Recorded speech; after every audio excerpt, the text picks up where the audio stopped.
सबसे पहली बात जो मैं कहना चाहूँगी वो यह है कि हमें अपनी देश की सेना पर गर्व है। उनके शौर्य, सामर्थ्य, पुरुषार्थ, साहस, पराक्रम, वीरता और बलिदान को मेरा शत शत नमन। हमारी सेना ने हमेशा मातृभूमि की रक्षा करी है और पूरी तरह समर्पित होकर करी है और इस समर्पण के भाव को हम सदैव और इस समर्पण के भाव के लिए हम सदैव अपनी सेना के कृतज्ञ हैं और रहेंगे। सेना हमारा अभिमान भी है और सेना हमारा सम्मान भी है। सभी सैन्य बल और सुरक्षा बल जो वीर गति को प्राप्त हुए, उन्हें हमारी भावपूर्ण श्रद्धांजलि। बॉर्डर पर भारत के जिन नागरिकों ने अपनी जान गंवाई और जो घायल हुए, उन सभी परिवारों के साथ हमारी संवेदना है। पहलगाम की जो आतंकवादी हमला 22 अप्रैल को हुआ, वह कहीं ना कहीं भारत की सुरक्षा पर आघात था। जहां एक तरफ सरकार यह कह रही थी कि सब कुछ नॉर्मल है कश्मीर पे, तो कहीं ना कहीं इस सरकार ने नेशनल सिक्योरिटी की कीमत पर कश्मीर में नॉर्मलसी का जो नैरेटिव सेट करने की कोशिश करी। पहलगाम की घटना कहीं ना कहीं उसी का अंजाम भी है। हमारा सवाल सीधे सरकार से यह है कि आखिरकार यह घटना क्यों घटी। आखिरकार पहलगाम में बाइसान वैली में जहां हजारों टूरिस्ट रोज जा रहे थे अपने परिवारों के साथ, और मैं पूछना चाहूँगी सरकार से कि अगर आपके परिवार के या हमारे परिवार का कोई भी सदस्य कश्मीर जाता, घाटी में घूमने जाता, तो बिना सिक्योरिटी के क्या आप उन्हें भेज देते? बिना किसी सुरक्षा के आप उन्हें भेज देते? तो क्या एक भारतीय की जान की कोई कीमत नहीं है? कहीं ना कहीं जो यह घटना घटी है, इसके लिए पूरी तरह से यह सरकार जिम्मेदार है और इसको रिस्पॉन्सिबिलिटी भी लेनी पड़ेगी और अकाउंटेबिलिटी भी सेट करनी पड़ेगी। और जिस समय घटना घटी तो भारत में अमेरिका के वाइस प्रेसिडेंट्स JD वांस भी यहाँ मौजूद थे, और जब भी इस तरह के VIP गेस्ट भारत में होते हैं तो हमेशा कश्मीर घाटी में सुरक्षा बढ़ाई जाती है। लेकिन इस बार जो ये चूक हुई है, और यह खाली बरसान वैली की बात नहीं है, 60 और ऐसे टूरिस्ट डेस्टिनेशंस थे जहाँ पे कोई भी सुरक्षा नहीं थी, और आपके कहने पर ही, भारतीय जनता पार्टी की सरकार के कहने पर ही टूरिस्ट कश्मीर जा रहा था, इस भरोसे के साथ, इस विश्वास के साथ कि वह सुरक्षित है। और यह जिम्मेदारी अंतोगत इस सरकार ने, भारतीय जनता पार्टी के नेताओं ने क्या कहा कि यह जिम्मेदारी टूर ऑपरेटर्स की थी वहाँ की सुरक्षा की, जो बहुत ही गैर जिम्मेदारा बयान है और साथ ही इनकी संवेदनहीनता को भी दर्शाता है।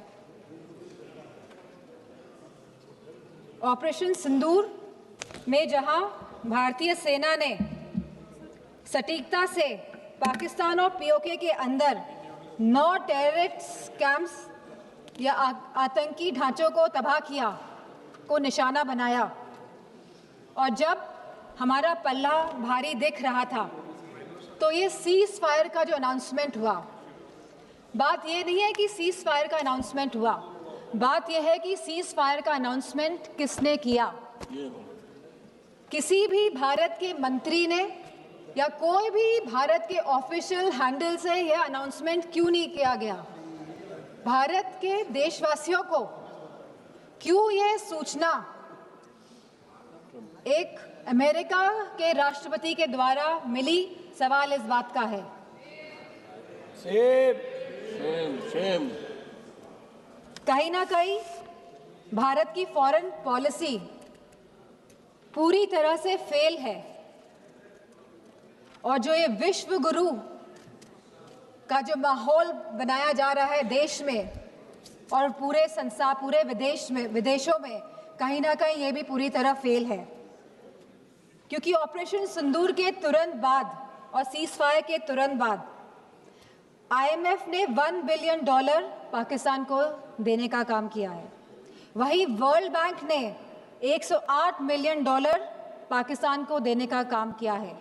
एशियन डेवलपमेंट बैंक्स ने $800 मिलियन देने का काम किया है। I will finish in 2 minutes. बोलने दीजिए। वहीं UN सिक्योरिटी काउंसिल में पाकिस्तान को काउंटर टेररिज्म कमेटी का वाइस चेयरमैन बना दिया गया। यह दर्शाता है कि भारत की फॉरेन पॉलिसी पूरी तरह विफल हुई है। और यही नहीं, पहली बार चीफ ऑफ आर्मी पाकिस्तान का अमेरिका के राष्ट्रपति के साथ लंच करने का न्योता मिला और लंच किया। और बात यहीं पे समाप्त नहीं होती है। आज जनरल माइकल कुरेला को प्रेसिडेंट ऑफ पाकिस्तान ने प्रेस्टिजियस निशान-ए-इम्तियाज अवार्ड भी दिया है। तो ये रिश्ता जो पाकिस्तान का और जो अमेरिका का है, और इन रिश्तों के बीच में भारत का खड़ा है, सवाल इस बात का है। सवाल ये भी है कि अगर चीफ डिफेंस स्टाफ ने यह बात कही कि हमारे लड़ाकू विमान गिरे हैं, तो लड़ाकू विमान तो गिनती के हैं, आज नहीं तो कल तो पता ही चल जाएगा कि कितने लड़ाकू विमान गिरे। प्लीज मां।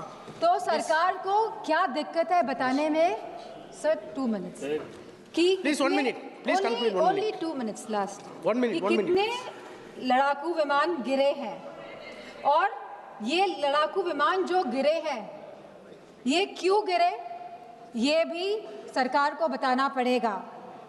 सरकार पूरी तरह से, सरकार का इंटेलिजेंस फेलियर है। सरकार ये बात जानती ही नहीं थी कि जहां हम पाकिस्तान से लड़ रहे हैं, वहीं दूसरा देश, हमारा पड़ोसी देश चीन, चाइना, पूरी तरह से समर्थन कर रहा था पाकिस्तान का। क्या ये इंटेलिजेंस फेलियर था, या ये एक्शनेबल इंटेलिजेंस को इग्नोर किया गया? Please please please. तो मैं अपनी बात यहीं पे समाप्त करते हुए कहना चाहूंगी कि जो भारत का जो डिफेंस का बजट है, जो 1.9% ऑफ द GDP है, इसको बढ़ाया जाए, इसको 3% किया जाए, और वहीं अग्निवीर जैसी योजना को समाप्त किया जाए। और जो लेटेस्ट टेक्नोलॉजी से जो आप लड़ाई हो रही है, जो वॉरफेयर चल रहा है, तो भारतीय जनता पार्टी की सरकार है, तो वो जागरूक बने इसके प्रति। धन्यवाद। Thank you. Shrimati Anupriya Patel. Wait Anupriya